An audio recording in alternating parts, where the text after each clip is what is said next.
Chapter 9. Although Jean Noel had gone to Big Sur without any preconceived notion as to who his father was, other than, of course, an unfortunate soul who had been swept out to sea by a deadly wave, nothing could have prepared him for the noble savage that Byron was in all likelihood turning out to be, at least if the first-hand account of Christie O'Keefe were to be believed. The discovery of his father's true identity was proving, therefore, to be an unsettling experience, and not at all the exhilarating one that Jean Noel was hoping for. If anything, it was leaving him emotionally drained, exhausted, and inclined to spend the following 2 days holed up in his primitive cabin at the Fernwood campground, endlessly dissecting and re-examining this so-called eyewitness account of his father as told by, in Jean Noel's estimation, a somewhat dubious source. Considering, however, that it was all he had to go on, the account left Jean Noel no choice but to give the strange testimony of Christie O'Keefe the benefit of the doubt.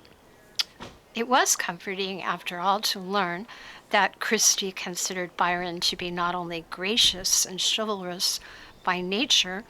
but also protective of those around him to a fault. It was at the same time worrisome to learn that the man had been, for the most part, taciturn and had drooled quite a bit from time to time, that he had taken it upon himself to rescue swimmers at sea occasionally against their will, and for some reason had opted to run off to Paris with Jean Noel's grandmother rather than to have accompanied Natalie to Los Angeles in her time of need, did likewise not bode well.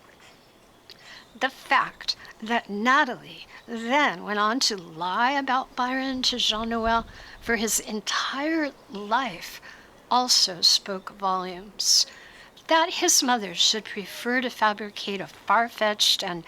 patently ludicrous story about the man's being carried out to sea by a rogue wave while walking his dog on the beach did little more than serve to underscore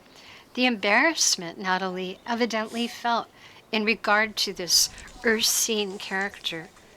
Even if he was possessed of a certain rustic charm, still in all, he was apparently sadly lacking in verbal skills, and therefore presumably in wit, or even a modicum of sophistication. As hard as Jean Noel tried, he could never imagine Natalie, Zuzu, and Byron all living together in a small and isolated goat house on the Big Sur coast. For all her love of the arcane and the occult, Natalie seemed to be far too studious and level-headed to have ever found herself caught in such a predicament in life, even if it could be attributed to her youth.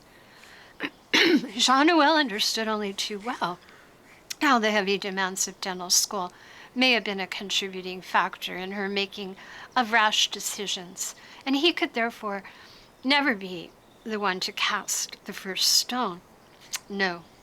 it was Zuzu's subsequent behavior that puzzled Jean Noel far more. Why Zuzu never acknowledged the reality of Byron when she'd obviously known him so long gave Jean Noel pause. It was as if Byron had never existed,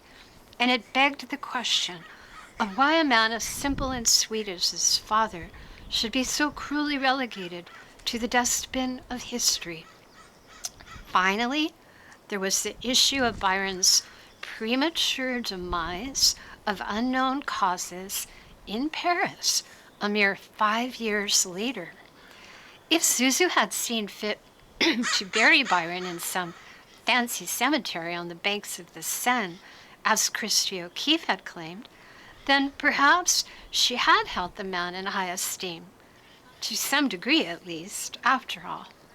Of course, there was always a possibility that she had merely wished to assuage her own sense of guilt. Even as the ghosts of these weird possibilities and unsavory questions wandered the hallway and haunted the darkened recesses of Jean Noel's imagination for 2 unimaginably long days, the realization at last dawned that the time for rumination was over and the time to go home had come. He suddenly found himself wanting nothing more than the ordinary certainty of Alice and the pedestrian security of their family of cats. He wanted to forget all about enchanted golden plumes served with ambrosia sauce being eaten on the terrace of Nepenthe with its wild and rugged view of the south coast, and have instead an earthy bowl of carrot soup at Le Marmiton with its humble view of the Aero Theater across the street. He wanted to divorce himself from any of the sordid details that cluttered his past and listen instead to Alice exclaim with delight over the shoebox full of childhood photos he had left for her perusal. Momentarily lost in happy reverie, he abruptly remembered the promise he'd made to Alice just before his departure, that he would take her dear friend Elspeth to lunch at Fandango in Pacific Grove. Jean Noel resolved to do it the very next day and then leave for home